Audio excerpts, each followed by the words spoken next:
You see the numbers. It is that time here on the Ultimate Seattle Sports Show for the Ultimate 5 as we check in with producer Joel, who's going to help us rank the 5 as he always does. And Joel, I see this week it is the top Mariner prospects of all time, the ones that kind of just this to me is a super easy list if you're looking at prospects that bolted through the organization and became stars, because there were some that didn't make it. Yeah, there was a couple there that I know you're probably going to slam me at the end of this segment, but I'll start off with number 5. And I know it's a no-brainer, this one. It's Julio. Julio Rodriguez, they signed him in 2017 at the age of 16. 5 years later, he made it to the majors. Rookie of the Year, 3-time All-Star, 2-time 30-30 club member, and he's only 25. So there's plenty of tread on that tire.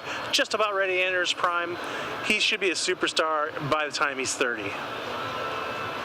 And I was already considered the most talented out center fielder in the majors. So year in and year out, at least the last couple of years, that's what he's known for, is being that top center fielder in the league. And I mean, he just had a superstar by the time he's 30. Is he not a superstar now? I mean, he is making top dollar. He's like anchoring this team. I mean, he's off to his best first half of his entire career. So I think he's really only getting better. Yeah, when you look at that, when you look at the numbers out of the gate, this is definitely his best start. And he's been pounding the ball here and there. So take us to number 4. Number 4, we got Adam Jones. I know this is going to hurt a lot of Mariner fans. M's traded him just as he's about to become a superstar for Eric Bedard. And Bedard just blew for the Mariners. He was just a terrible pitcher at that time. I shouldn't say anything more. He just wasn't that much fun, at least. But Adam Jones played 14 seasons, 5-time All-Star, 4-time Gold Glove winner. He's in the Orioles Hall of Fame. I wish they would have saved him, but I was one of the guys that actually was glad that they traded for Bedard. I thought he was going to be a key acquisition for the Mariners back then, but I was wrong. Yeah. Well, the Mariners were all about winning now at that point. They thought Bedard was going to be the key piece there. But, again, you trade a guy like Adam Jones, who was very young, with so much potential, and just killing it out there at center field at the time. And he was, hitting the ball well as well. So no one, I mean, hindsight's 20/20, but no one liked that trade. Looking back at it, it was one of the worst deals the Mariners have ever had. And I remember Bedard putting himself on a pitch count and pulling himself out of games late during his time. You remember that, Joel? He's like, tell the manager, I'm done. I've reached my 80 pitch limit or something like that. He also had a limit of questions one time. He's like, you guys got 3 questions. Someone asked, are you serious? Now you got 2. That's right. The audacity. Yeah, man. I know you're talking about. You want to say it was a terrible move and he's a terrible what? Well, I mean, sometimes it's recognizable that you're just not a good human being if you're going to be a jerk like that and say this about. The media's there to do a job as well, and they weren't hounding him. They just wanted to ask him some questions. All right, take us to number 3. Yeah, no one was mean to him, but let's go to number 3. Alex Rodriguez. I know he left Seattle, and a lot of people were mad when he left, but that guy was an amazing ball player. Drafted number 1 overall in '93. He's a 14-time All-Star, helped the '95 team win a pennant. A-Rod was good. I mean, you just can't say anything bad about him other than the PEDs. He just, I always got good interactions with him when I was a lowly intern, so I find A-Rod all right. Yeah, and I obviously wasn't here when he was here, but I went to the University of Miami, and that's where he would have gone if he didn't go right from high school to the majors. So he was there from time to time, and I actually got to know him. And obviously, great guy, even better ball player. Yeah, I mean, A-Rod for sure. The Mariners just couldn't afford to keep him. That's when the Rangers offered him that 10-year, $250 million contract to go down there and play for the Rangers. And at the time, no one was getting $25 million a year. Yeah. So that was a ridiculous contract at the time.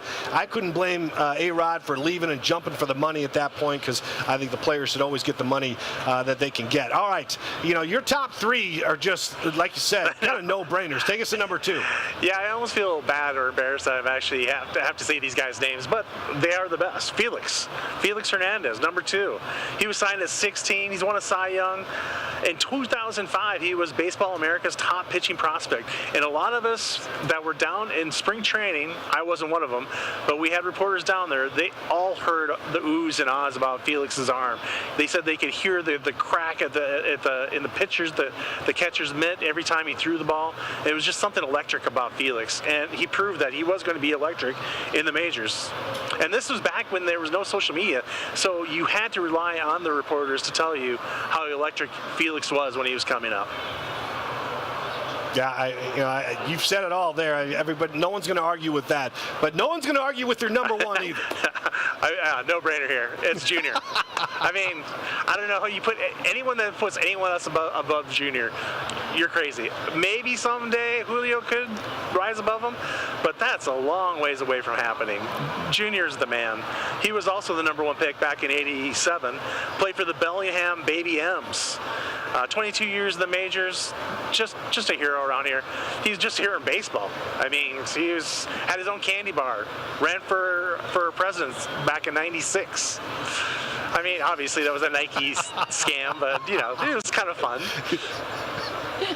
No, it was a lot of fun. I mean, you bring up Griffey and the fact that he did so much. And think about the Everett fans that got to watch him play up there way back in the day. Probably still have ticket stubs from that game. So certainly no argument there. I will throw out Jason Varitek, a great draft pick of the Mariners, who they dealt to Boston because they needed pitching help. Yeah. And then Big Papi is always the fun one to throw out, like when the Pippen Kemp thing comes up during draft time, and the Mariners traded Big Papi, David Ortiz, to the Minnesota Twins when he was a minor leaguer with the M's. Yeah, I mean, can you imagine them with David Ortiz on that team? They probably would have won another pennant. He was so good. I don't know.